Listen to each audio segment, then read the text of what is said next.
Good evening, everyone. Can you all hear me? Yes?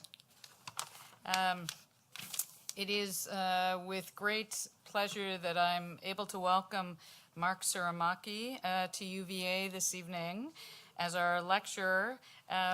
Marc is a partner of Lewis Tsurumaki Lewis, a highly innovative, award-winning firm located in New York City. The work of LTL, which has been extensively published, if many of you have their book that was called Opportunistic Architecture that was published by Princeton Architectural Press. It's a great book on their work. They've received widespread attention as a practice invested in generating highly inventive and intelligent architectural solutions that negotiate and transform architectural constraints into new creative, spatial, and material opportunities. For those of you who have heard your professors always tell you that limits are good, pay close attention because they're a practice in many ways that has made a career out of exploiting restrictions and limitations in order, in many ways, to engender new possibilities from the latent material embedded in every project. And I think this is a really interesting way of thinking about architectural projects, not just in terms of engaging the rules of practice, but also engaging the limits of the architectural real. And this is what enables them in many ways to close the gap between design speculation and the profession, and also to remove themselves from the oppositional stalemate that's existed between what we might call the pragmatically complicit and critically resistant forms of practice. I think LTL is a very interesting practice in the way in which they reframe the idea of what constitutes critical practice. As they classify themselves as part alchemist, part realist, what is often most compelling is their ability to turn the ordinary into the truly extraordinary by overlaying rigorous forms of research and documentation with nonlinear forms of creative inquiry and provocation. Their latest book, the Manual of Section, which is the focus of the exhibition this evening up in the Elmaleh Gallery, and for which Marc will do a book signing. I had told Aaron, after the lecture we'll have a book signing upstairs in front of the gallery, but you should go down to the end, up the stairs to where the corner gallery is to buy your books and then to have them signed. And I think the book is a really interesting book because it highlights not only the uniqueness of the section, not only as a representational tool, but also as a place where the interwoven conditions of space, scale and proportion, and also material and structural tectonics are revealed. But more importantly, they use this section as a design tool. And I think what's great about the exhibition is not only the revealing of the book itself, but revealing the book and the kind of history of the section that they've taken through so many works, but showing it against their own design work and the way in which they've used the section as part of their practice. And classifying, I think, the sectional typologies as critical design precedents while also generating a tremendous contribution to the history of architecture. LTL has received numerous awards for its design work, including awards from the Cooper Hewitt National Design Museum, the Architectural League of New York, the AIA, and the New York City Design Commission, among many others. The firm's work was also exhibited at the Cooper Hewitt's 2000 National Design Triennial, and has been exhibited at the SF MoMA, the Walker Art Center, the Carnegie Museum of Art, the SF MoMA, and the Venice Architectural Biennale. Marc, I'm proud to say, is an alumnus of the School of Architecture here at UVA, where he also received his Master of Architecture from Princeton University School of Architecture. He's taught at many universities, including Columbia, Cornell, MIT, Parsons, and Yale, where he was the 2006 Louis Kahn Visiting Professor. He's also served on the board of the Van Allen Institute and the New York State Council of the Arts. I'm really excited that we have Marc with us today. Please join me in welcoming Marc Tsurumaki.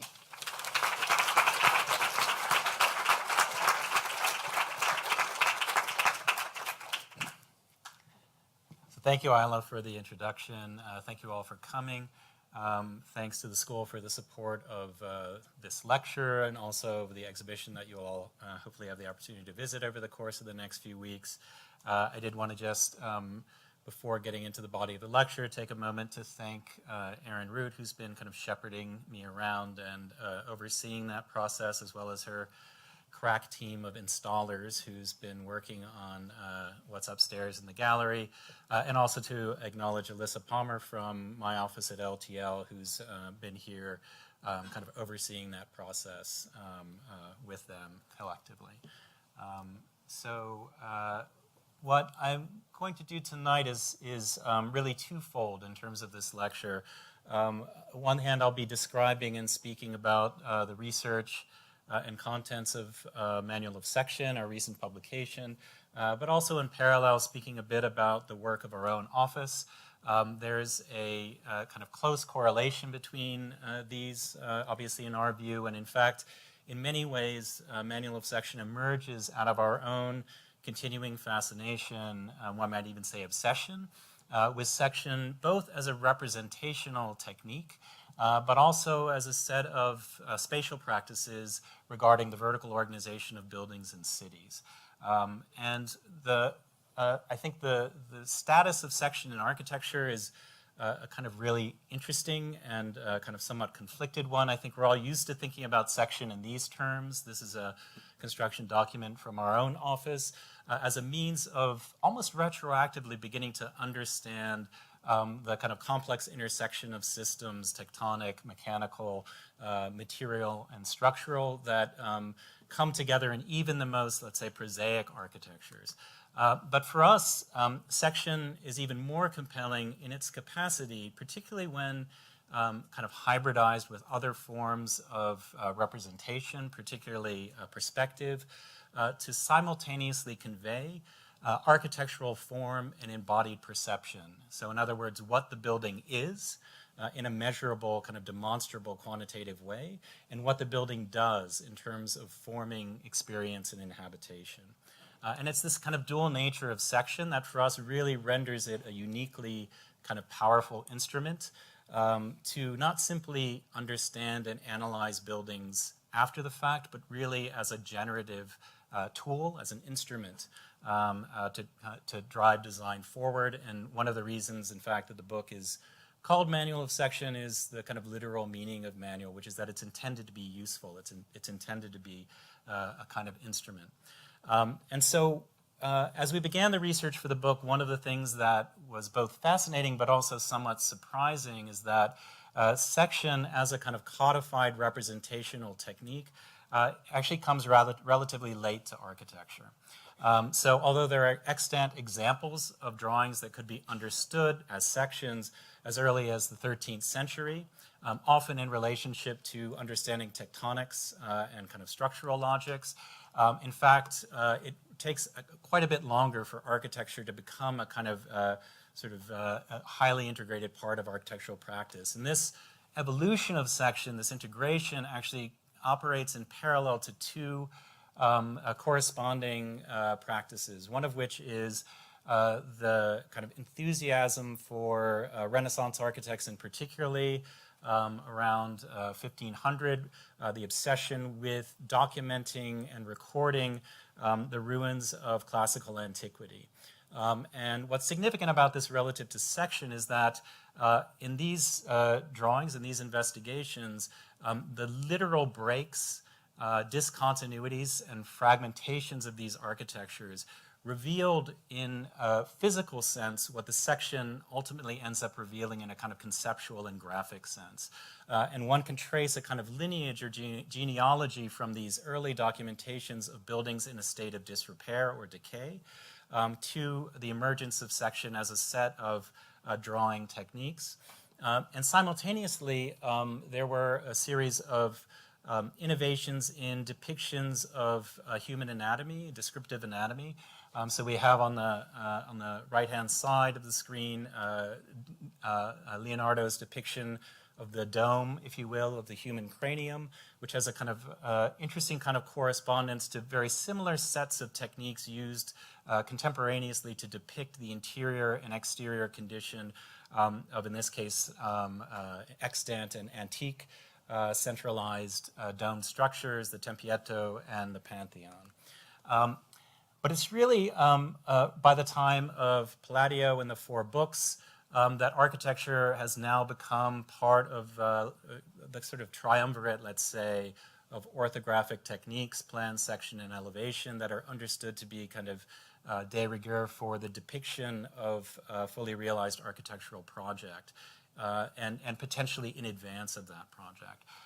So whereas the plan reveals the programmatic and circulational organization, disposition of spaces, and the elevation reveals the aesthetic impact of the building, understood as a set of proportional relationships and ornamental conditions. The section reveals, in a way, the kind of complex interior workings behind both of these conditions. And so it's, in fact, this capacity of section to reveal the invisible that makes it a kind of unique form of representational knowledge. So the section displays at the same time interior space and exterior profile related through the physical membrane of the wall. And in the case, of course, of classical or kind of older masonry load-bearing architectures, this physical membrane is literal mass. It's literally the kind of physical kind of matter of the building. And one of the things that in this drawing one can begin to sort of understand is the way that section can begin, again, as a device to display a kind of simultaneous apprehension of interior space and exterior volume related to the technical details of the building. So whereas the interior is rendered in the illusionistic terms of perspective, the documentation of the wall is actually almost at the level of detail of a construction document, that it's a kind of almost a technical drawing with the careful delineation of kind of block over block, beginning to kind of describe the structural and constructional relationships of the wall. As architecture evolves later in the 18th century and the means for kind of constructing and organizing ever more complex programs leads to a kind of differentiation of building envelope and interior space, that solid mass, that kind of poché that we're used to kind of understanding within the section actually gives way to a series of kind of operational voids. And section as a drawing type, again, reveals these interior spaces, the kind of technical hidden components of the building that allow it to kind of operate according to these more complex programmatic logics. And then, again, in the 18th century, the emergence of section, here deployed as a means of understanding the increasingly complex layering of systems within the kind of modernizing metropolis. So as cities become increasingly characterized not by simply aggregations of autonomous buildings, but by complex intersections of infrastructural networks, it's section that allows this to be visualized, understood, and even projected. So in Paté's famous section of the kind of Parisian street, we see the buildings not understood just as discrete artifacts, but actually as kind of tied together through this sort of intestinal logics, if you will, of plumbing and sewage and civic infrastructure. And even in the kind of more modern period, moving into the 20th century, this notion of cities as stratified layers of transportational and infrastructural networks is the kind of privileged domain of section. Section becomes the kind of preeminent mode for displaying this. And then moving to our kind of contemporary condition very quickly, in the 21st century, section has taken prominence again at some level in the wake of the increased emphasis on sustainability, environmental performance in buildings.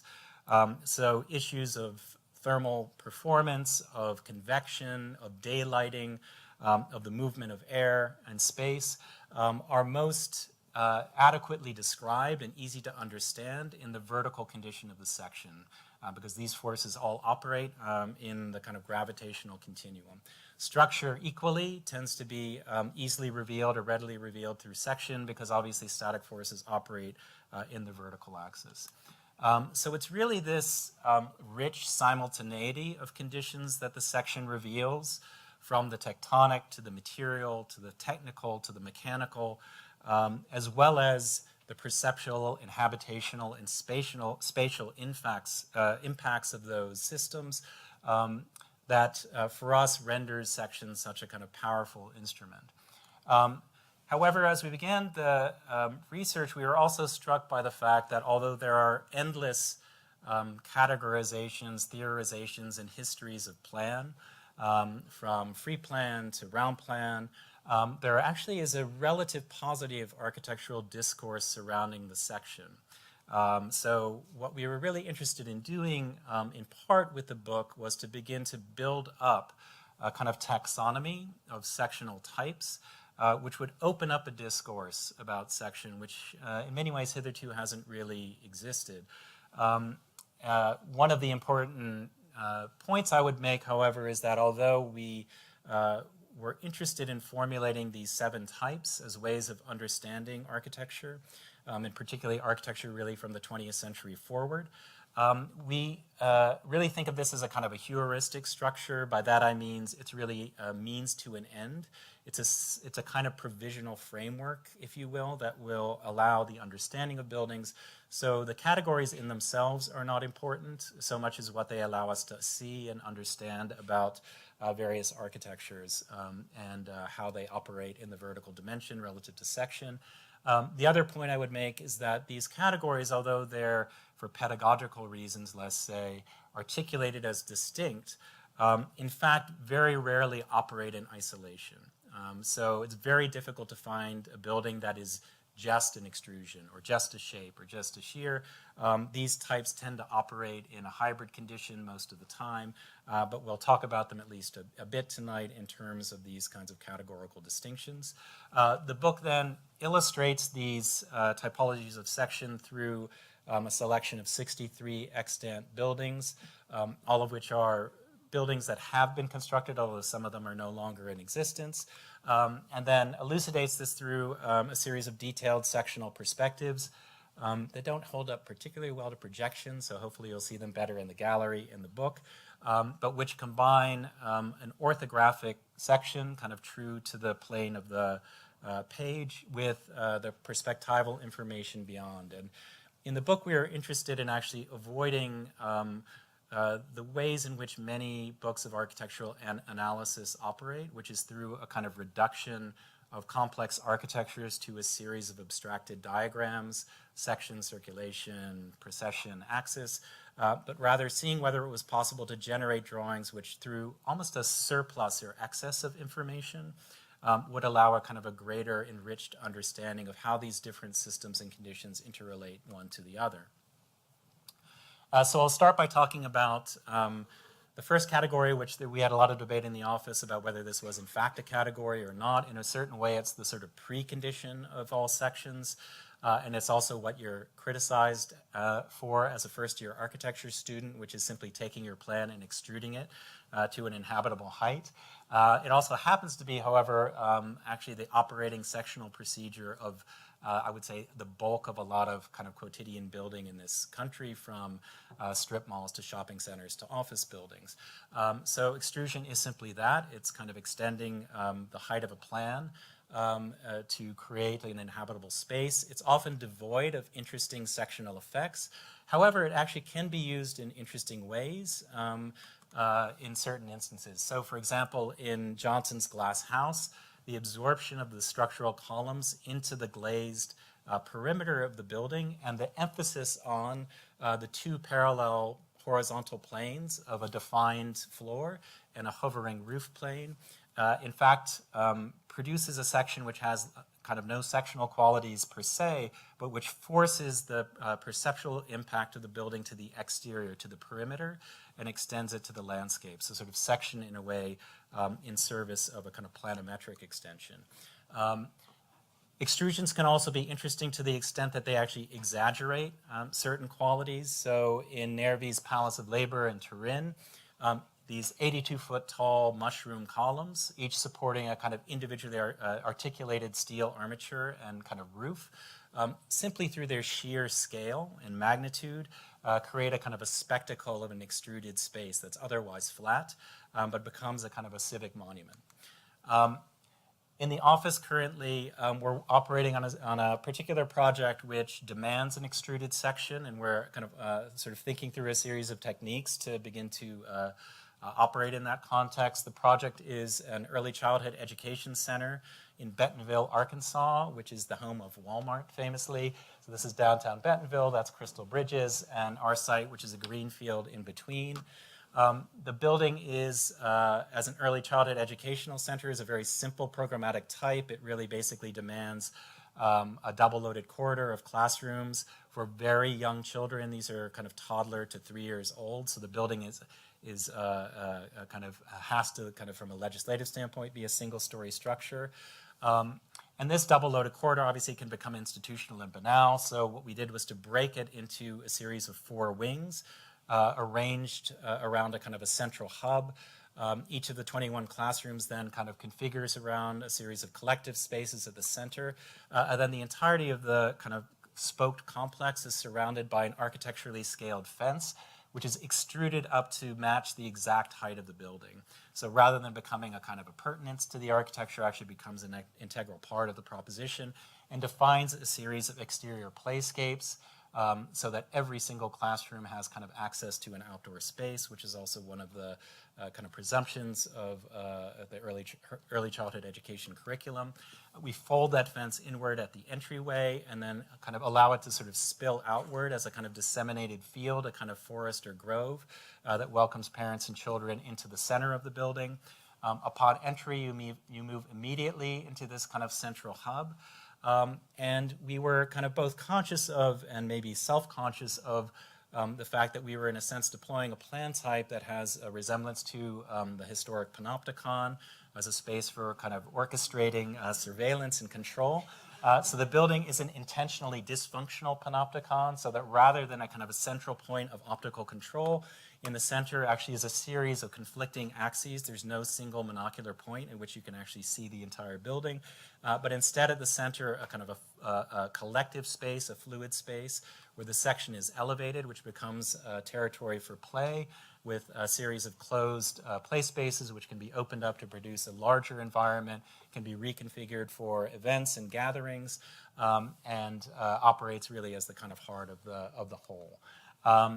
Interior to the 21 classrooms itself, we introduced a nested volume, a kind of a secondary articulation of basically a kind of delineation of a kind of iconographic child's notion of a house, which distinguishes between active and passive play areas, moves from the entry point and kind of seating area out to an exterior play space, and then reappears on the exterior trellis facade as a kind of a negative image that actually is a kind of exterior terrace for each of the classrooms, overlooking the extensive playscapes actually designed by Scape, landscape architects with us in New York.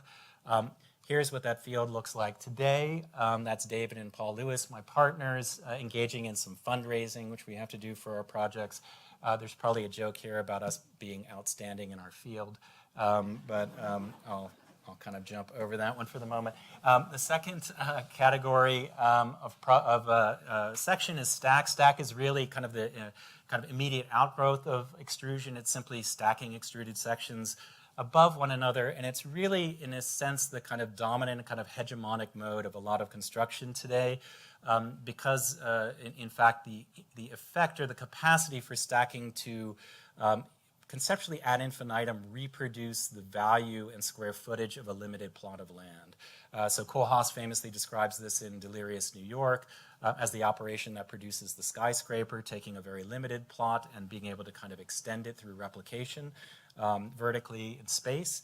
The sectional stack, however, doesn't necessarily, again, have its own properties per se, but can be deployed in kind of creative ways in both modifying the stack but also kind of altering it. And one of the aspects of all of the different sectional types that I'll be discussing from here forward is that they are in many ways tactical responses to the idea of the stack. So whereas the stack is the kind of driving economic kind of dominant mode of most construction from modernism forward, negating in many ways the kind of pre-modern kind of exorbitances or exuberances of section, the kind of tactics that we'll be looking at today are ways of kind of circumventing or subverting while still operating within the broader economic logics of the stack.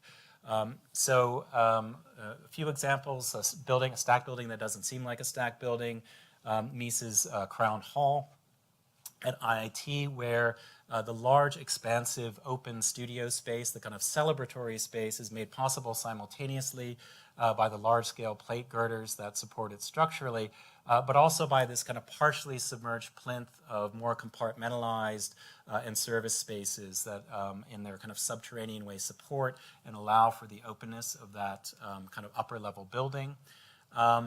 The stack also begins to bring into focus notions of the servicing of buildings and the relationship between service and served spaces. So famously within Kahn's Salk Institute, the alternation of open laboratory floors, kind of fluid and reconfigurable, with a series of extremely robust service and structural floors. So what actually is a 3-level building in terms of inhabited space appears to be a 6-story building, to the extent that these service plenums, which actually house a series of open Vierendeel trusses, begin to take on almost as much spatial significance as the spaces in between, and actually allow for them to exist through both kind of structural spanning and the provision of transformable mechanical services. Stacking can also be deployed to create urbanistic effects. So at Lino Barbardi's Sao Paulo Museum, the capturing of an urban terrace contiguous with the cityscape beyond, between a plinth of auditoria and civic spaces, and the heroically suspended gallery block above. And then the building that actually Kohlhaas uses to discuss stacking in delirious New York, the Downtown Athletic Club, which demonstrates this capacity of the stack section to place above one another highly or kind of radically distinct programmatic entities in a kind of efficient configuration. So in the case of the Downtown Athletic Club, racquetball courts, miniature golf courses, a swimming pool occupy spaces which are extruded to the corresponding height required for the athletic activity, but then stacked one above another.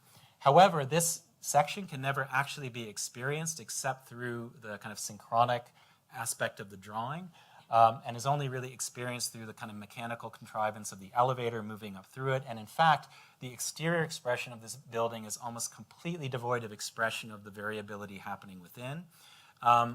This was, however, treated differently by MVRDV at the Hanover Pavilion, where the stacking here, not just of programs, but in fact of landscapes, different kind of synthetic landscapes associated with Dutch typologies, is revealed to the outside by the stripping away of the skin. So this kind of surreal stacking of these kind of radically different spaces, one above the other, here becomes exposed to the eye and becomes the exterior expression of the building. We experimented with stacking in a kind of early project in our career, beginning to kind of think about how we could reconfigure the kind of horizontal inefficiencies of kind of contemporary suburbia. So looking at, on the one hand, the kind of expanding, ever-expanding carpet of mini mansions, and on the other hand, the topology of the big box store with its excessive, expansive roofscapes. And in our proposal, which was somewhat tongue-in-cheek, we proposed dragging the carpet of houses over top the roofscape of the big box store, creating a sectional stacking of residences above and commercial space below. The kind of logics and organization of the big box store, kind of dimensionalities of stacks and of shelving and aisle, then becomes the organizational principle for a series of houses and lawns above. And we introduce a series of satirical efficiencies where, let's say, and redundancies, where the fire suppression system below becomes lawn sprinklers above, where swimming pools become skylights for the store below, and the spatial autonomy of both home and store are actually maintained and you're still required to kind of drive around the block in order to access what's directly below you. A more recent example, contemporary example, maybe a little bit more straightforward. We recently were asked to renovate Steeplechase Pier in Coney Island. So the iconic pier, which is originally actually the mooring point for ships from Manhattan and passengers to disembark to access Coney Island and its parks, damaged during Hurricane Sandy. Essentially, the upper kind of deck of wooden kind of surface was pulled off like a giant raft by the influx of the tide and the storm surge, but the structure remained intact. So we were asked to replace the pier, and this is a plan and section of that. And we became fascinated just by this extreme kind of horizontality of the pier, which we really had to maintain the plan configuration because we were retaining the structure. And the way that this really creates a kind of a new datum, a kind of pure horizontal datum above the kind of fluctuating landscape of sand and tide below it. So part of this was a pragmatic project of increasing the resiliency long-term of the pier by introducing a series of concrete purlins, which would ensure that the pier would resist future inundations and storms. But then a series of let's say, relatively tactical modifications to this horizontal condition. What we realized is so fabulous about this pier is simply its length, its scale. And so our modifications were relatively kind of localized and surgical. So a series of benches that allow you to look out to the water at the same time as kind of turned inward for people watching. Kind of modulated wave bench, which introduces a kind of undulating section for sunbathing and illicit skateboarding. A new canopy, which would define the kind of perpendicular extensions of the pier, and as an extrusion would re-impress in shadow form the name of Coney Island back onto the deck of the surface, riding onto the deck of the surface. And then at the end or terminus of the pier, an incline which lifts you just high enough to see over the heads of the fishermen who tend to occupy the end of the pier, and allowing for panoramic views back to the kind of iconic parachute jump and back to Coney Island itself. So shape is the first of the categories of section tonight that actually start to operate kind of in opposition to the kind of flatness of the floor plate. And so shape operates through distorting or deforming let's say, sectional form of either the floor or the ceiling of the space. The ceiling is more common because it doesn't interfere with the kind of functionality of space. This is done for a number of reasons, somewhat difficult to see, but shape is often a pure expression of structural and static forces within a building. So in Felix Candela's restaurant in Mexico City, the form of the roof, this thin shell concrete roof, is a direct outgrowth of the hyperbolic paraboloid structure of the structural diagram, which is just lightly infilled with glass to allow for kind of expansion to the landscape beyond. However, in Utsen's Begsford Church in Copenhagen, we see a very different tactic where the shaping of the ceiling is actually not about structure, but is in fact about the manipulation of light and the production of a kind of a spatial crescendo within the center of the liturgical space. Whereas structure and waterproofing and shelter is actually kind of taken care of by an almost completely separate kind of shell-like structure that kind of encompasses and engulfs that interior profile. At Corbusier's Ronchamp, we have a kind of different focus of a shaped roof. So here the belling down of the kind of convex form of the apparently heavy roofscape forces the attention of the space to the perimeter, to this very, of course, famously articulated massive wall with its pyramidal windows and play of light. One of the fascinating things that section demonstrates here is that what appears to be massive is in fact relatively insubstantial, and these famously heavy monolithic surfaces are in fact comprised by girders, frames, and in the case of the wall, a fairly thin layer of gunite. Maybe an extreme version, more contemporary, and I believe this is the most kind of recent building in Manual of Section, Toyo Ito's Taichung Metropolitan Opera House, where the shaping and floor of ceiling have now gone to the point where there is no recognizable distinction between floor, wall, and ceiling. There is instead this desire for a kind of engulfing topological geometry comprised of a series of catenoids that create a series of large public spaces, which on the one hand begins to sort of push towards the limits of shape as a typology, both in terms of its extreme geometry, but also in the reassertion of the kind of stacked typology. So in order to make this kind of complex radical geometry usable and functional in terms of a kind of complex urban or civic theater, requires, in a way, the reappearance of the more normative stacked floor plate to inhabit some of those spaces and make them kind of directly useful. Again, an early competition project for the Grand Egyptian Museum in our office, where we began to operate through questions of shaping. The project was a massive building that was intended to house an enormous collection of Egyptian antiquities near the Great Pyramids in the kind of surrounding desert area.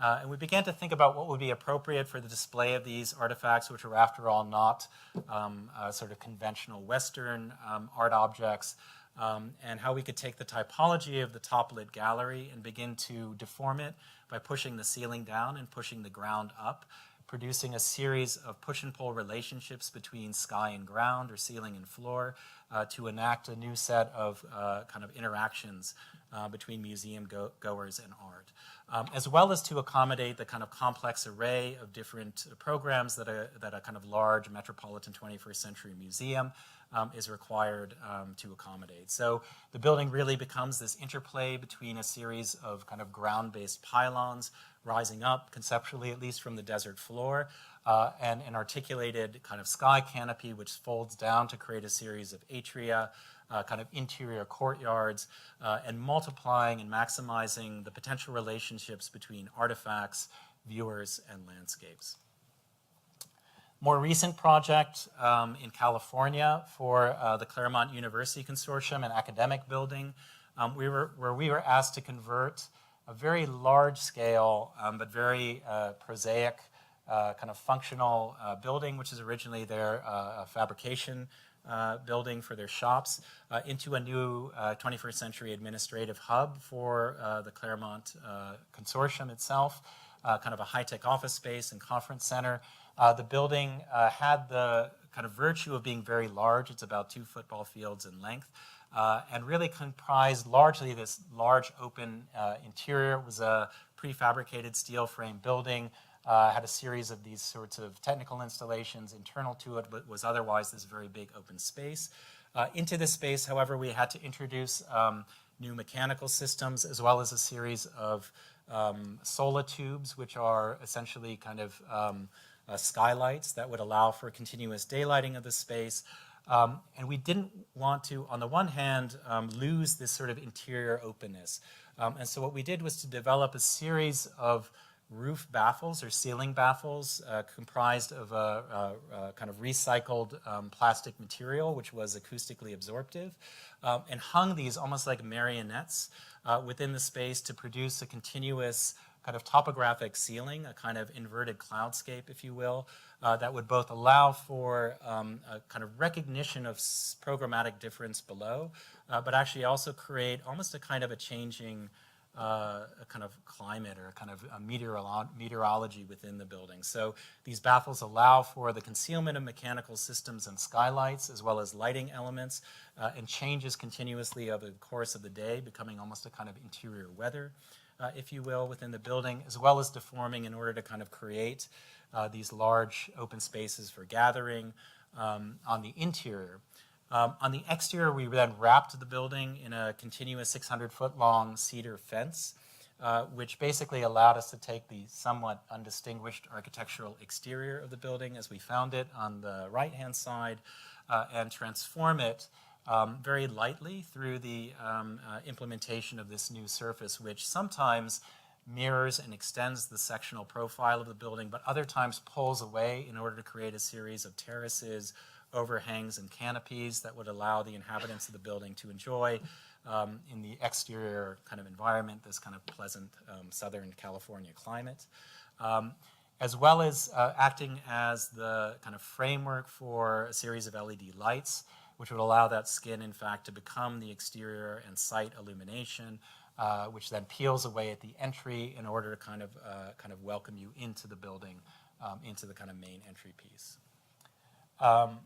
Shear is, again, a system that begins to operate with the kind of stacked logic, and shear is interesting in the sense that we identify two distinct types of shear.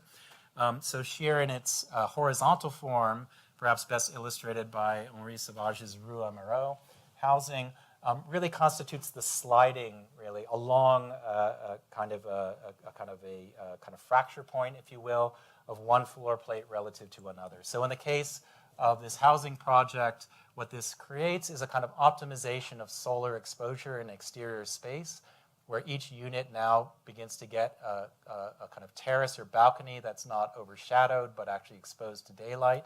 But interestingly, on the interior of the space, because of this kind of shearing kind of logic, you also capture another space, a kind of underbelly space on the interior, which in this case becomes the kind of lodging point for a kind of a swimming pool, for a kind of collective space within the kind of two sides of the building. In the case of Biggs Mountain housing, that raking or shearing of the floor plate is pushed to an extreme. It's a kind of about a 25-degree angle, and the kind of extension of that, or the extremity of it produces an extremely large volume of space below, which becomes occupied by an enormous parking garage. In fact, the parking garage preceded the building, which somewhat explains the kind of proportional relationship between the two. This also allows for a high degree of exposure through a series of courtyards so that every kind of interior apartment space has a corresponding amount of exterior room. At Weiss Manfredi's Diana Center on the Barnard campus, the shearing actually produces internally a set of stepping spaces which visually interconnect the varying levels of the building and create a kind of public figure within the otherwise stacked section of the building. So if horizontal shear creates spaces that often kind of relate to or extend into the exterior, vertical shear is a kind of a way of optimizing relationships of vision and acoustical transition within a building. So at Herzberger's Apollo School section, we see this vertical shear where floor plates on either side of the building are offset by a half level from one another. This allows for both visual reactions, these kinds of diagonal views, where spaces which in a stacked configuration would be visually cut off from one another now allow for a certain degree of kind of intercourse through the kind of section. In the case of the Herzberger building, that central space also becomes the site for a series of public staircases, which really then provide the kind of gathering point and locus spatially for the program. At Diller-Scafidio's Granoff Center at Brown, we see the shear plane of the vertical shear here very specifically articulated as a plane of glass, which allows for visual transaction and spatial interaction among the various levels of the building while mitigating acoustical disturbance. So in this case, it's vision, not sound, allowed through this kind of glazed membrane. We scoured the annals of our work and had a really difficult time finding a project where we had consciously operated in shear. And we realized actually that we had a project where we were dealing with shear that was produced not by design intention, but really because of the existing conditions. So in a renovation of a townhouse in New York City, we were asked to consolidate the two halves of an existing townhouse into a single residence. And surprisingly to us, and for reasons that are still unclear to me, in terms of the history of the building, the levels between front and back were offset. So in fact, what was really a four-story residence had about 7 distinct floor levels. The strategy was then not to kind of conceal or attempt to ameliorate this multiplicity of floors, but to begin to exaggerate it, but at the same time tie it together through an insertion of a new staircase of walnut and blackened steel, which would kind of migrate through the various levels, along with a vertical screen sponsored by the structure of the stair. which would allow for the recognition of these levels, create kind of visual relationships from one space to another, and allow for continuous kind of movement throughout all 7 levels of the apartment.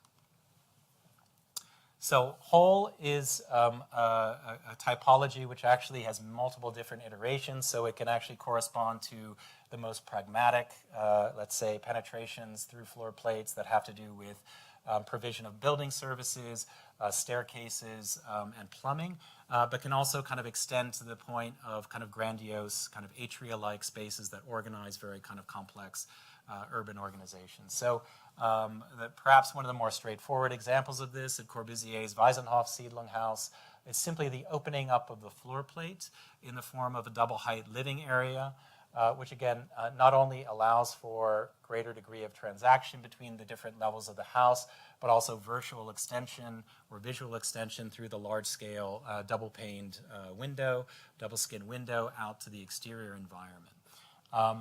On the other hand, in the Larkin building, Frank Lloyd Wright deploys the atria really as a central internalizing focus. So within an industrial landscape that actually was originally quite active and unpleasant, kind of filled with kind of rail cars and industrial pollution, he generates a multi-story atrium which almost in the way of a kind of liturgical space creates a celebratory center for the multiple levels of the building and a point of concentration for the employees, as well as a space for the infiltration of natural daylighting into the building and for the balancing of thermal effects throughout the kind of multi-story complex. At the Ford Foundation headquarters in New York, that same logic of the atrium is kind of blown open. So rather than an enclosed two-sided atrium, a kind of wall of glass begins to allow for this internalized landscape space to extend out to the kind of east-west street and in fact diagonally out to views of the East River, while at the same time allowing for a kind of interior landscape that activates the otherwise stacked office floor plates and introduces light and air into the core of the building. Another extreme example of this at Portman's Marriott Marquis building, where the kind of alternation of floors that are actually moving in a kind of a sheared condition at the perimeter with a kind of extreme atrium that kind of extends multiple stories vertically, creates an internalized urban spectacle which has a kind of selective permeability to the urban environment around it. And then in Ito's Sendai Mediatek, a series of multiple holes which are not only apertures but also structural columns, also house vertical circulation, mechanical and infrastructural or technical systems, allowing them to move up through the building while providing the kind of spatial definition of otherwise open floor plates. A project where we deployed a hole in the form of a staircase for the Contemporary in Austin, a kind of arts center. The project began with an analysis of the pre-existing historical building, which we discovered was originally a theater, a proscenium theater at the turn of the century, and then was converted in the 1950s into a 2-level department store. So the building as we found it was already a complex layering, a kind of Russian nesting doll of architectural systems and structural logics. And our strategy here was to not, let's say, whitewash that history, but to add a series of tactical elements that would augment it, allow for a new programmatic activity to emerge, and also redefine the exterior of the building. So this is the building after renovation. One of the kind of principal aspects of the building was this new public stair that kind of connected the upper and level gallery levels of the building to the street. And the stair was conceived of as a series of both light and heavy elements, a series of stacked concrete floor plates moving up from the kind of lobby level below, and then a series of ipe kind of risers that was supported off of a vertical wood screen that reached up to the roofscape and a skylight above, creating this kind of element that kind of would bring you up to the newly liberated public levels. That meant that the stair actually had to be constructed as a series of large-scale continual elements brought to the site and then kind of wedged in place. The logic of the geometry of the stair was that The extension of the ribs was actually taken from the logic or kind of code requirement of the nosing of the tread, so a detail would begin to sponsor a larger geometry. You can see the whole thing caused some anxiety in the kind of contractors who were fabricating it and installing it. And then the kind of final effect of the staircase as it kind of moves upward through the building to the skylight above, tying into the upper level roof deck, which was redefined as a kind of event space, which would allow for artist installations, cinema, and other kinds of gathering. We were recently asked to kind of revisit this roof deck in a second phase of renovation. So Austin, Texas, many of you may know, is ungodly hot in the summer months, and being on that roof deck in the summer was rather imposing. So the contemporary asked us to come back and actually redesign a new canopy to shield that roof. So this really is now a very kind of direct illustration of the idea of extrusion. So this new kind of roof would simply kind of capture a space 22 feet high on the roof deck, supported on a series of steel columns, then surfaced with a kind of corrugated aluminum. Sorry, these slides are dark a little bit. And also becomes a kind of housing for an artwork by the artist Jim Hodges, this kind of changing large-scale graphic called With Liberty and Justice for All, a work in progress. And you can begin to see how the aspect of the roof and the artwork changes over the course of the day. Because of the desire for this to provide some shelter, it also required the installation of a 22-foot tall operable curtain, which would allow the contemporary to kind of enclose this space on a day-to-day basis and to allow it to kind of operate for nighttime events. Sorry, some of these are dark. We tried to adjust this so that the drawings would show up better, and some of these slides became a bit dark. So Incline is interesting because it operates really through the turning of the plan condition into a sectional condition. So it operates through the introduction of the diagonal into the horizontal system of the floor plate in order to generate spatial and circulational continuity. The interesting thing about section, of course, is that or of incline, is that it's always an exchange. So for example, if we take Corbusier's Villa Savoie, the 4 foot of continuity generated by the section, which links the varying levels of the pavilion, is to some degree offset by 32 feet of interruption in plan. In other words, there's planimetric discontinuity associated with the kind of sectional looping together of these different floor plates. But nevertheless, the ramp allows for the building to act as a continuous procession, tying together inside and outside into a single sequence. At the Guggenheim Museum by Frank Lloyd Wright, Wright combines the typology of the ramp with the typology of the atrium at its kind of core to really kind of invent, if you will, a new kind of hybrid sectional typology.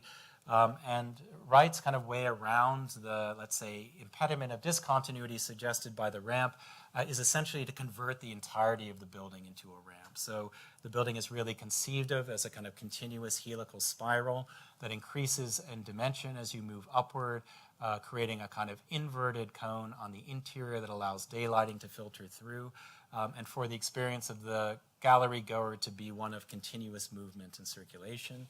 On the other hand, at OMA's Kunsthal in Rotterdam, the same technique of incline is actually used to exaggerate a sense of discontinuity between the interior sequence of spaces and an exterior cut which moves through the building on the outside. In our own work, we explored notions of incline in a project that we executed originally for the 2004 Venice Biennale called Park Tower. We were here looking at 2 things. One is the kind of helical form of the sloping parking garage, and at the same time the potential through the introduction of electric non-combustion fuel vehicles to allow for a kind of a closer concentration of program and parking. The charge given to us by the curators of the exhibit was to look at new forms of parking as a kind of programmatic spur. So we decided to see whether we could create, in fact, what amounted to a 71-story drive-up skyscraper, which combined continuously a helical parking garage with a series of programmatic spaces. that allowed for a kind of continuous presence of the car throughout the entirety of a vertical urban form. And then each level of the building was developed according to its own internal programmatic logics. A shopping district where no parking space is a bad parking space because of the kind of ubiquity of the automobile. A kind of hotel which in fact conflates aspects of the suburban typology of the motel, the automotive kind of typology of the motel with the kind of spatial proposition of the atrium, urban atrium hotel. So a series of rooms immediately accessed by automobiles surrounding a multi-story urban atrium where, of course, it's possible to dive off the parking garage into the swimming pool. And then an upper level of kind of residential development, which begins to combine aspects of suburban amenity, front lawns, the driveway of your unit is actually the roof of your apartment, with the pleasures of high-rise vertical living. So last sectional type, for those of you who are worried, nest is really the actually quite unusual in the kind of overall configuration of the story here, in as much as it actually operates not through the kind of let's say manipulation of horizontal floor plates, but rather through the nesting of volumetric conditions. And so very literal example of this is House N by Sao Fujimoto in Japan, where three distinct shells, literally one within another like a Russian nesting doll, one of which defines the outer perimeter of the house, one of which defines the climatic envelope, this is actually the weather membrane, and one of which begins to define the separation between degrees of privacy programmatically internal to the house, all interconnected by a series of apertures and skylights that allow for these different layers of space to interact complexly with one another.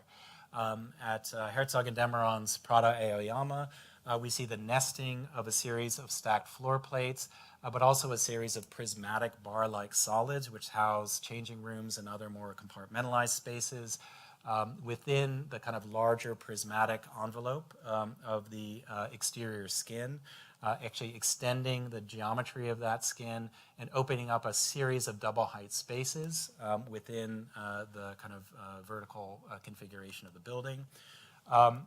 Nesting is also created or utilized or deployed for not only spatial effects, but also kind of for thermal and environmental benefits.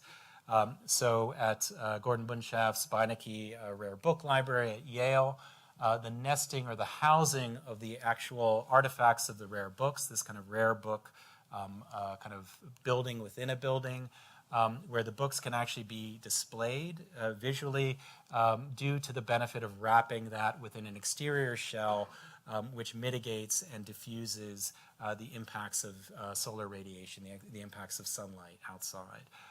In a similar way, François Jourda's Monsigny Training Center creates a kind of microclimatic environment within which a kind of new urban campus is developed. So a series of more or less kind of conventional multi-story but low-rise buildings within a kind of greenhouse shed, which generates a kind of thermal buffering to the more exposed climate outside. So kind of very simply, when it's 30 degrees outside here, it's 50 degrees inside here, and the buildings only have to be conditioned climatically to respond to that more temperate or tempered climate.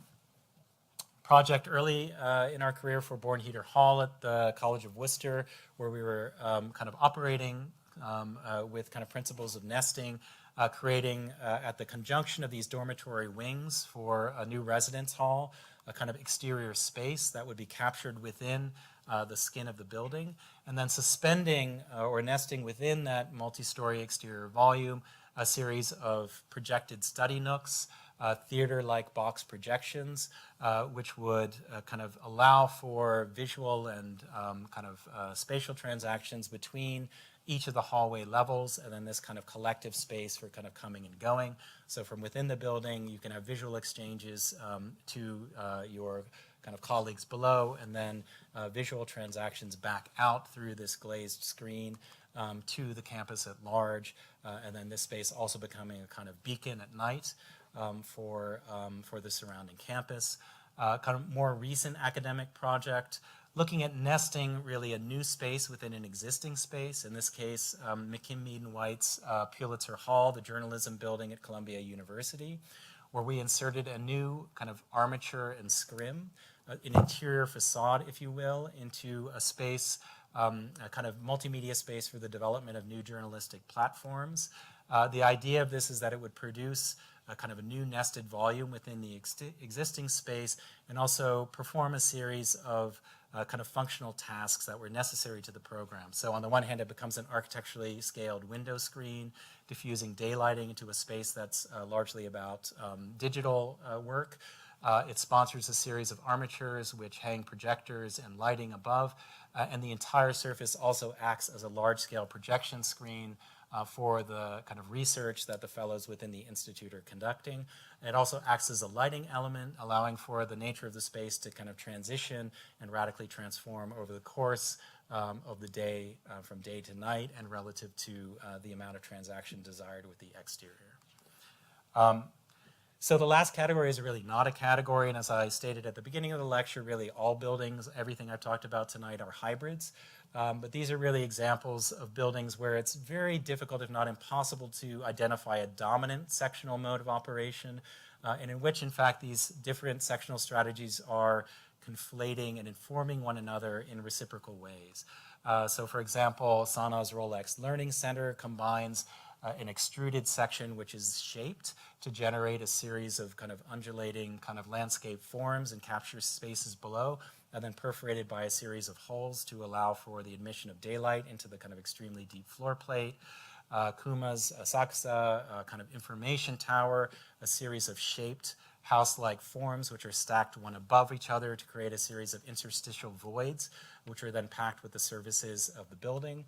Herzog and Demeron's Vitra House, where a series of rotated house-shaped bars are stacked and nested within one another, and then rotated to create a kind of single spiraling configuration. Architecture schools, not surprisingly, are often a place where multiple sectional strategies are deployed, often as a kind of pedagogical device. So Rudolph's now Rudolph Hall, but originally the Yale Art and Architecture building, which actually orchestrates no fewer than, I think, 37 distinct floor levels around a central kind of atrium, kind of operating variously through shear, through the construction of continuous vertical spaces, and through the kind of stacking of various volumes on top of one another. More recently, Nada and Wardell Architects' Melbourne School of Design, which stacks a multi-story central atrium above a public kind of urban promenade below, and then nested within that volume, a kind of hanging studio volume, and an articulated ramp. And then kind of virtuosic kind of excess of sectional types deployed in OMA's Seattle Library, where we have variously sheared, stacked, and shaped spaces, which in their kind of complex interplay with the kind of shaped envelope exterior skin produce a series of multi-story atrium-like spaces in between the envelope and the program internally. And then just to finish up very quickly, a couple of very recent kind of on-the-boards project in the office, where we're similarly operating in kind of multiple sectional modes at the same time. One for a liberal arts, a new student center prototype for a liberal arts college, which is intended to be, maybe not so anonymous at the top of the screen. So the building is kind of configured to fit into the surrounding kind of campus structure. Takes kind of as its starting point this very simple double-loaded corridor system. We then pull open the two sides of the classroom building to kind of create a multi-story kind of commons, or kind of atrium, if you will.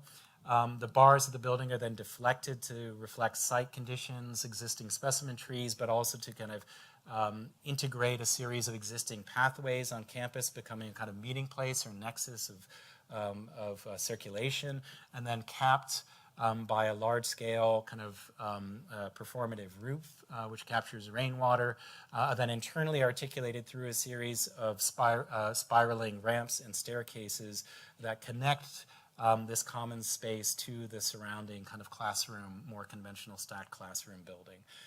So here you see a kind of model shot of that, the kind of central space, the kind of wrapping around of the building, and then a kind of sectional drawing that shows these kind of stacked spaces leading up to the occupiable roof, overlooking, again, kind of multi-programmatic kind of maker and kind of interactive commons that's really defined as a series of platforms and stairs linked by ramps and other vertical circulation. And then views of that as this kind of combination of sectional typologies, which on the one hand addresses in a more kind of conventional way the kind of more sedate side of campus, but then opens up on the kind of landscape-facing side to create a kind of extension of the campus itself as a kind of multifunctional new form of academic space. And then finally, a very recent project for a philanthropic organization, also anonymous, I hope more anonymous on this slide, where the desire or program was to convert a series of six existing townhouses into a single new building, which would operate really as a kind of contemporary office building. On the other hand, the inhabitants of the space were very fond of this kind of townhouse typology, which we were also very interested in, and so the kind of provocation here began with how can we combine the sectional typology of the vertically organized townhouse with its kind of central staircase with the kind of horizontally configured notion of the efficient office floor plate served by elevators. And so here the kind of procedure was to sort of combine these to kind of create a series of let's say offset or vertically or horizontally sheared double height volumes, which would house a series of staircases, which would allow for continuous circulation throughout the floor plates, but also displace to create a variety of interior spatial configurations and link together to form a single processional. These were then sort of understood as distinct rooms, inserted into, if you will, the kind of body of the building as a series of volumetric solids, each of which was then kind of articulated according to independent programmatic needs. So here's the kind of a totality of the section, kind of moving from entry. There was a garden in the rear, kind of a large-scale garden. So and then these series of more kind of articulated double height volumes, which would all kind of coexist in relationship to vertical circulation, but provide for animation and provide for the more collective public spaces of the Institute. These were then kind of developed as variously reception spaces, a library, conference rooms, and a kind of sky lounge at the uppermost level, linking up through the various levels of the building and animating the more prosaic kind of office spaces, and then moving down again, just because we hadn't drawn the building enough times, cutting away through various sections, back down through those buildings, seeing how they create this continuous pathway from above to below. Very, very last thing, I'll go through this very quickly. Just a brief word about how we constructed these drawings. We did a lot of archival research, often with original sources. So, for example, in the case of Buckminster Fuller's Montreal Expo building, the geodesic dome, we worked and contacted Shoji Sadao, his collaborator on that project, appropriated or kind of got access to the original drawings. The archival research was then followed by construction of, in really all 63 cases, a detailed rhino model. That was then kind of developed relative to its interior configuration, cut in a sectional way, a lot of operations kind of looking at various ways of cutting these sections, and then manipulated largely through Illustrator and Photoshop to create the kind of appropriate combination of density of information within the final product. A lot of people worked on this. This was not just the three of us. Many people over about 4 years who are listed here were involved in the process working on and constructing these drawings. And now we're moving on to the kind of beta testing of the next version of Manual of Section in the form of a coloring book, which will hopefully be available through our website soon. So you can, you can show a kind of the all blue Henri Sauvage or a more colorful version of Vitra House. And in a shameless move, I'll end with a very cute picture of a kid from a kind of final slide of my lecture. And happy to answer any questions moving forward. So thank you.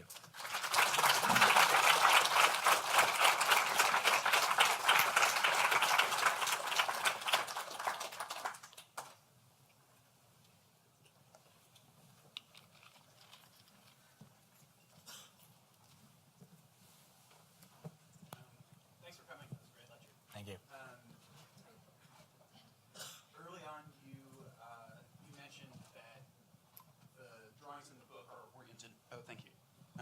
You mentioned that the drawings in the book, the sections are oriented orthographically to the picture plane, and that seemed to me to be kind of a funny thing to have to specify, given that that's sort of the assumed orientation of the great majority of sectional drawings. And at the same time, in your own work, you have a tendency to orient the sectional planes at an oblique angle to the picture plane. And I'm curious why you choose to do that, what you gain from it, especially given that it must require a sacrifice of some degree of at least organizational clarity. Yeah, good question, and glad you noticed that. It's true, and it's probably one of the reasons I self-consciously point out the orthographic orientation of the drawings. I think the difference between the drawings, and you'll see this in the gallery too, better hopefully than you saw it here, is that you're exactly right. We tend to, in the drawings we produce of our own work, to essentially oblique or bias the section so that the section cut itself is also in perspective. And one of the reasons for that has to do with that by doing that, it allows us to kind of bias and focus the drawing in a very particular way to emphasize aspects of the project that we're particularly interested in, right? So what that does is it puts certain things in focus, certain things in the background. It obscures aspects of the building, but it reveals others in a kind of preferential, non-objective way, let's say. In the context of the book, because it was very important for us that the book function comparatively, in other words, that you're able to understand from drawing to drawing a kind of consistent way of kind of depicting the section. And also because the obliquing of the section means that it's no longer dimensionally true. In other words, it can't be read as a pure orthographic section anymore. So that within the contents of the book, we really resorted to the use of the orthographic cut and the single point perspective, which is what results from that, right? So when the cut plane is in parallel to the picture plane, that means that the perspective ends up being a single point kind of perspective. You know, there's a whole bunch of baggage associated with single point perspective that we were kind of a little concerned about, but we realized that this was really the way that would allow us to depict in the most consistent way that revealed the most information what we were after in those drawings, which is different from what we're after in, let's say, the renderings or the drawings of our own projects, which often bias more towards let's say, a more dynamic or embodied understanding of the building from a particular point of view, or through emphasizing movement of space or a kind of a sequence that starts to imply, for example, a processional through a series of architectural spaces. Great, thanks. Hi, thank you for the lecture. It was really great. I guess my question is just about the ground and why you chose to only represent it as a white fill, or just to not represent it at all. Because you did show in the beginning that lovely section of the French street with the pipes. And I just question why things like depth bedrock, water table, or pipes weren't represented or even gestured towards in the It's also a very good question. It's actually one I haven't gotten before, but it's, there was a point in time when we were really interested in that whole topic that we kind of touch on briefly in the essay and tonight in the lecture, about the way in which section begins to allow for this kind of complex reading of the kind of thickened ground plane as more than just a kind of homogeneous poche, but really as a more complex set of systems, particularly in an urban context. To be honest, the answer is purely pragmatic, which is there was just a limit to the amount of research we could conduct with each of the projects. And so getting access to the information that would allow us to accurately depict the contents of things outside of the building simply became not possible within the time and material and labor constraints of generating. And so we really chose to focus on the building itself. It was important for us to depict the context because even though there's a relatively limited amount of space that we depict around the buildings, we did want to show them in context because that is obviously critical for the understanding of any architecture. But finding the kind of documentation of all of that civic guts of the street is, it's a difficult thing to do anyway, partially because civic authorities don't generally want you to be mucking around in that information.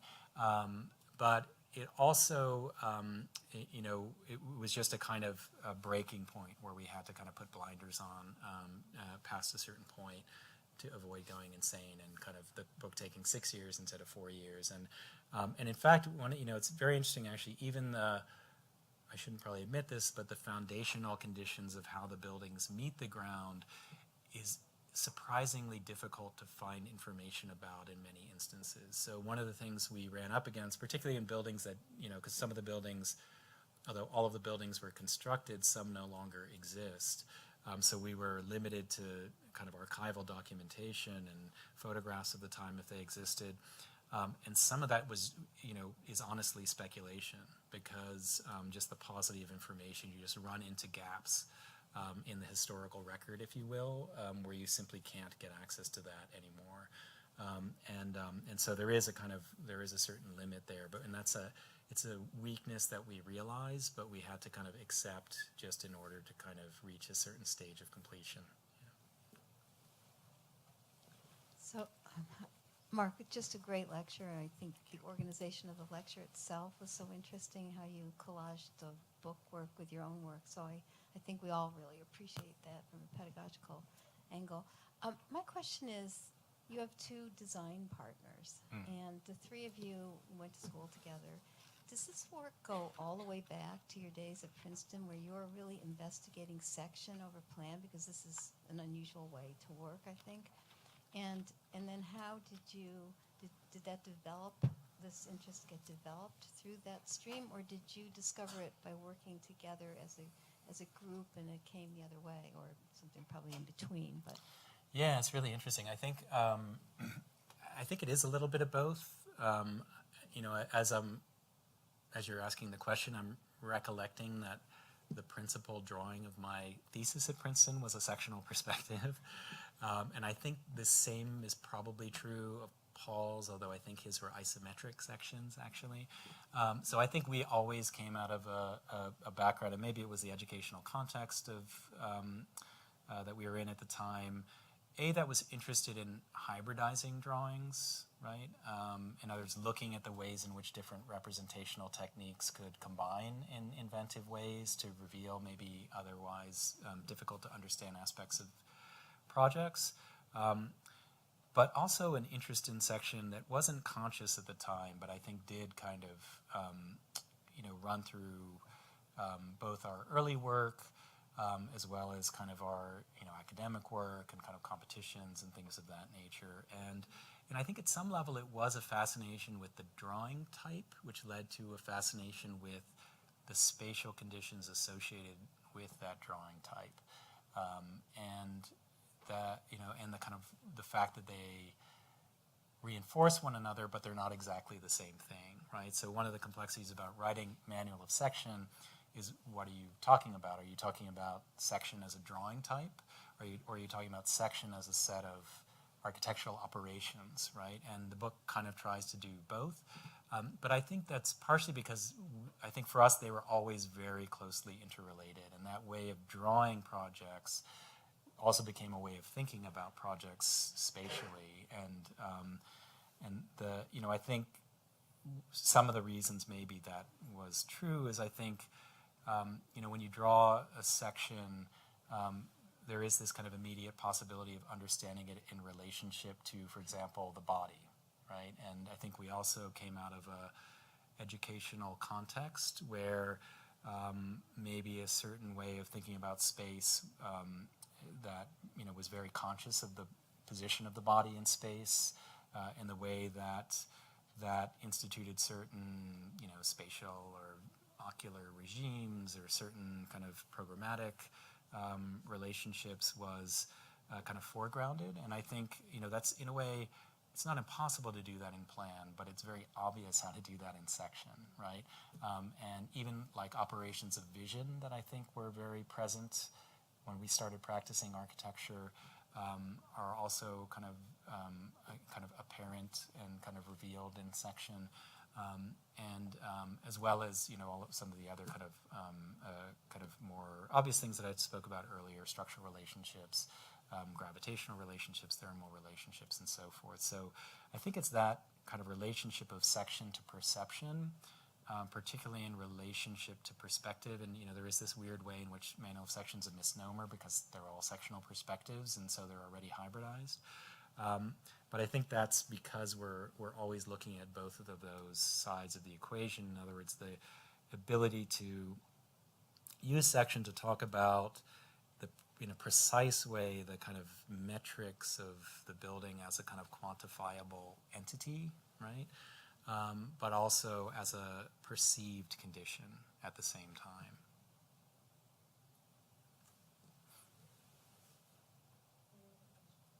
I have one last question. I'm sort of obsessed with taxonomies, and I very much appreciate the book. And of course, one of the issues always with taxonomies is where your limits are. Like, Yeah. how did you decide in the end?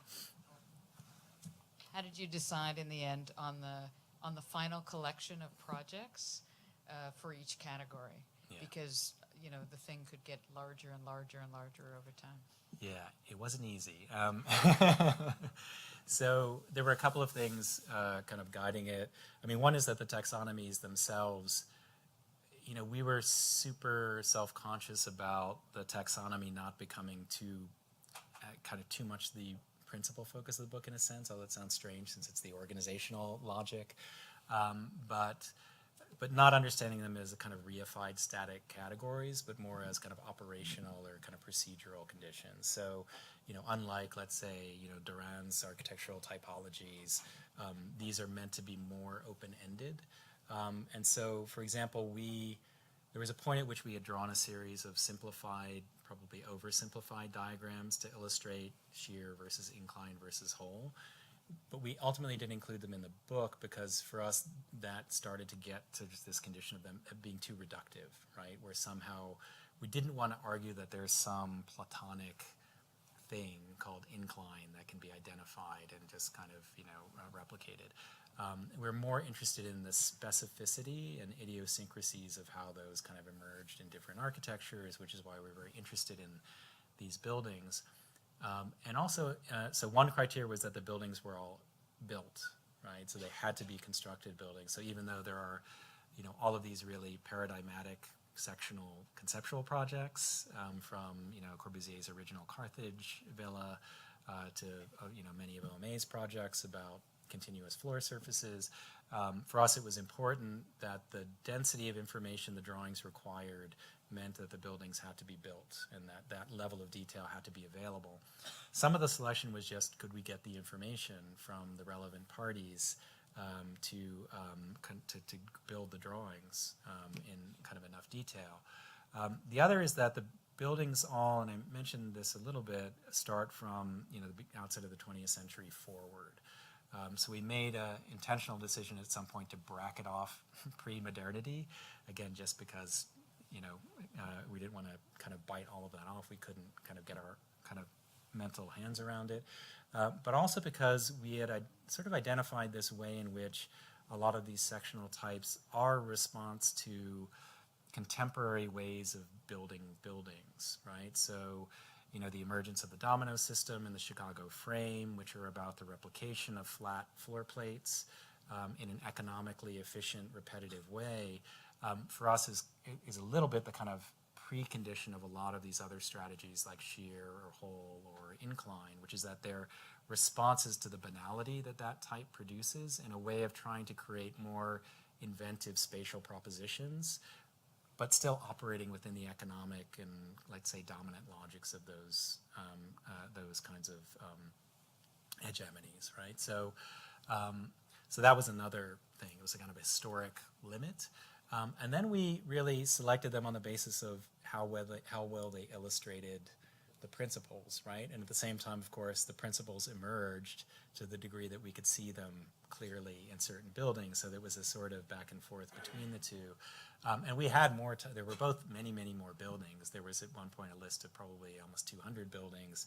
And there were also more categories, which we edited down over the course to get to these. So, you know, there are certainly other categories that could be identified and invented and other ways of even conceiving of these operations according to categories. So again, for us, it's a framework, but the selection of projects was, you know, really a kind of complex relationship between, I mean, also geography, kind of historically significant buildings versus more contemporary buildings, kind of selection of types, and then of course, the kind of pragmatics of what buildings fit well into the format of the page size that we had to deal with. So some buildings, like extremely, you know, we were talking about this earlier with some of the students, the whole kind of contemporary category, let's say, of kind of topographically organized landscape buildings just doesn't work well in the format of the book because they're too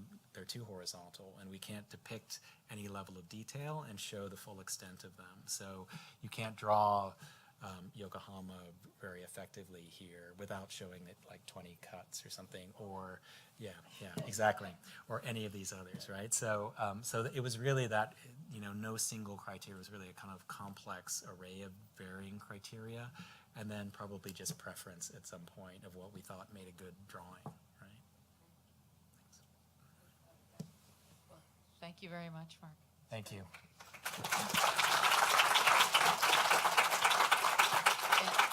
And we have the exhibition upstairs and the book signing, so be sure to do that.